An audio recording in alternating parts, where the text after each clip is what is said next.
ಕನ್ನಡ ಚಿತ್ರರಂಗದಲ್ಲಿ music director ಆಗಿ ತುಂಬ ದೊಡ್ಡ ಹೆಸರನ್ನು ಮಾಡಿ ಜೊತೆಗೆ ಸಾಕಷ್ಟು ಸಿನಿಮಾಗಳಲ್ಲಿ ಆ್ಯಕ್ಟಿಂಗ್ ಮಾಡಿರುವಂತಹ ಮನೋಹರ್ ಸರ್ ಈಗ ನಮ್ಮ ಜೊತೆ ಇದ್ದಾರೆ. ಅವರು ಈಗ ಏನಪ್ಪ ಅಂತಂದರೆ ಹೊಸ ವಿಷಯ ಏನಪ್ಪ ಅಂತಂದರೆ ಅವರು ಈಗ ಬಿಗ್ ಸ್ಕ್ರೀನಿಂದ ಕಿರುತೆರೆಗೆ ಕಾಲಿಟ್ಟಿರುವಂಥದ್ದು. ಕಿರುತೆರೆಯ ಮನೆ ದೇವರು ಧಾರಾವಾಹಿಯಲ್ಲಿ ಅವರು ಆ್ಯಕ್ಟ್ ಮಾಡ್ತಿದ್ದಾರೆ. ಅವರ ಒಂದು ಪಾತ್ರ ಏನಿದೆ ಅದು ತುಂಬ ಭಿನ್ನವಾಗಿದೆ. ಅದ್ರ ಬಗ್ಗೆ ಅವ್ರನ್ನ ಮಾತಾಡ್ಸೋಣ. Sir, for the first time ಧಾರಾವಾಹಿಯಲ್ಲಿ ಕಾಣಿಸ್ಕೊಳ್ತಾ ಇದ್ದೀರಾ.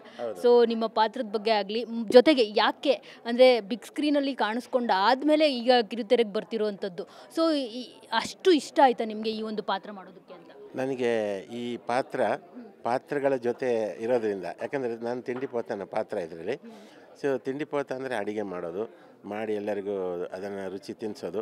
ಸೊ ಹಾಗಾಗಿ ಈ ಪಾತ್ರಗಳ ಜೊತೆಯೇ ನನ್ನ ಸಂಬಂಧ. ಆಮೇಲೆ ಇಂಥ ಒಂದು ಒಳ್ಳೆಯ ಪಾತ್ರ ಕೊಟ್ಟಿದ್ದಾರೆ, ತಮಾಷೆಯಾಗಿರುತ್ತೆ ಇಡೀ ಧಾರಾವಾಹಿಯಲ್ಲಿ. ಅದಕ್ಕೆ ನಾನು ಶ್ರುತಿ ನಾಯ್ಡು ಮೇಡಮ್ಗೆ ನಾನು ಯಾವಾಗಲೂ ಕೃತಜ್ಞತೆ ಅರ್ಪಿಸ್ತೀನಿ. ಹಾಗೆಯೇ ರಮೇಶ್ ಇಂದಿರಾ ಸರ್ ಅವರು ನಾನು ಎಷ್ಟು ಸೈಕಲ್ ಹೊಡೆದ್ರೂ ಸಹಿಸ್ಕೊಂಡು ನನಗೆ ಬೆನ್ನು ತಟ್ಟಿ ಪ್ರೋತ್ಸಾಹ ಕೊಡ್ತಾರೆ. ಯಾಕಂದರೆ ನನ್ನ ಮೊದಲನೇ ಧಾರಾವಾಹಿ ಇದು. ಇಷ್ಟು ವರ್ಷ ಅವಕಾಶ ಬಂದಿರಲಿಲ್ಲ, ಇವರು ಅವಕಾಶ ಕೊಟ್ಟರು. ಹಾಗಾಗಿ ನನಗೆ ತುಂಬ ಖುಷಿ, ಮತ್ತು ಅದಕ್ಕೆ ನಾನು ಧನ್ಯವಾದ ಹೇಳ್ತೀನಿ ಶ್ರುತಿ ಮೇಡಮ್ಗೆ. ಈ ಪಾತ್ರದಲ್ಲಿ ಯೋಗಾನಂದ ಅಂತ ನನ್ನ ಒಂದು ಕ್ಯಾರೆಕ್ಟರು. ನನ್ನ ಕೆಲಸನೇ ರುಚಿಯಾದ ಅಡುಗೆ ಮಾಡೋದು. ಅದು ಮತ್ತು ಪ್ರಯೋಗಗಳು ಮಾಡ್ತಾ ಇರೋದು. ಆ ಪ್ರಯೋಗದಲ್ಲಿ ಯಾವತ್ತೂ ಪಾರ್ಥೇನಿಯಂ ಚಟ್ನಿ ಮಾಡೋಕ್ಕೆ ಹೋಗಿಲ್ಲ. ಸೊ ಈ ಥರ ಏನಾದರೂ ಒಂದು ಹೊಸ ರುಚಿ ಮಾಡ್ತಾ ಎಲ್ಲರಿಗೂ ತಿನ್ನಿಸೋ ಪಾತ್ರಗಳು. ನಗ್ನಗ್ತಾ ಇರಬೇಕು ಅನ್ನೋ ನನ್ನ ಗುರಿ ಇದರಲ್ಲಿ. ನನ್ನ ರಿಯಲ್ ಲೈಫ್ ಗುರಿನೂ ಅದೇ. ಸೊ ನನಗೆ ದಾರಿಯಲ್ಲಿ ಸಿಕ್ಕಾಗ ತುಂಬ ಮಂದಿ ಕೇಳ್ತಾರೆ, ಯಾಕೆ ಇಷ್ಟೊಂದು ದಪ್ಪಾಗಿದ್ರಿ ಮನೋಹರ್ ಅಂತ. ಅದಕ್ಕೆ ನನಗೆ ಇವಾಗ ಉತ್ತರ ಸಿಕ್ಕಿದೆ. ನಾನು ನನ್ನ ದೇವರು ಅಂತ ಒಂದು ಧಾರಾವಾಹಿ ಮಾಡ್ತಾಯಿದ್ದೀನಿ, ಅದಕ್ಕೆ ದಪ್ಪಾಗಿದ್ದೀನಿ ಅಂತ ಈಗ ಹೇಳ್ಬೋದು.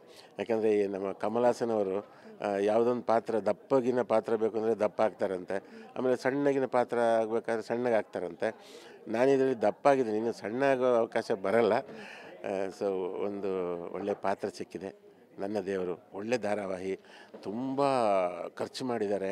ಒಂದು ಸಿನಿಮಾ ಮಾಡಿದಷ್ಟೇ ವರ್ಕೌಟು ಮಾಡಿದ್ದಾರೆ ಈ ಧಾರಾವಾಹಿಯಲ್ಲಿ.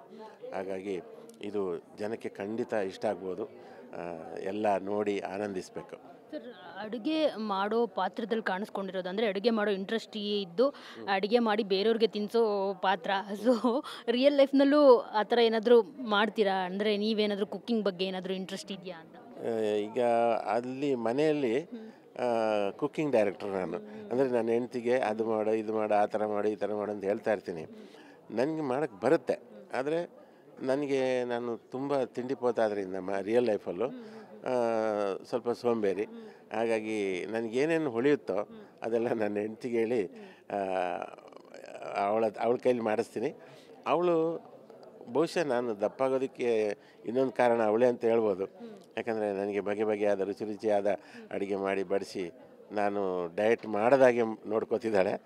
ಸೊ ಹಾಗಾಗಿ ಮನೆಯಲ್ಲೂ ನಾನು ಕುಕ್ಕಿಂಗ್ ಡೈರೆಕ್ಟ್ರು, ಸಿನಿಮಾದಲ್ಲಿ ನಾನೇ ಕುಕ್ಕಿಂಗ್ ಮಾಸ್ಟ್ರು. ಯಾವ ಫುಡ್ ತುಂಬ ಇಷ್ಟ ಸರ್ ನಿಮಗೆ? ತಿಂಡಿ ಪೋತ ಅಂತ ನನಗೆ ಒಂದು ಅಂತ ಹೇಳೋಕ್ಕಾಗಲ್ಲ, ಬಗೆಯ ತಿಂಡಿಗಳು ಇಷ್ಟ ಆಗುತ್ತೆ. ಅದರಲ್ಲಿ ಮೇಯ್ನ್ಲಿ ನನಗೆ ಗಟ್ಟಿ ಪೊಂಗಲ್, ಖಾರ ಪೊಂಗಲ್ ತುಂಬ ಇಷ್ಟ ಅಷ್ಟೇ. ಮತ್ತು ಕೇಸರಿ ಭಾತ್ ಸ್ವೀಟಲ್ಲಿ. ಸರಿ.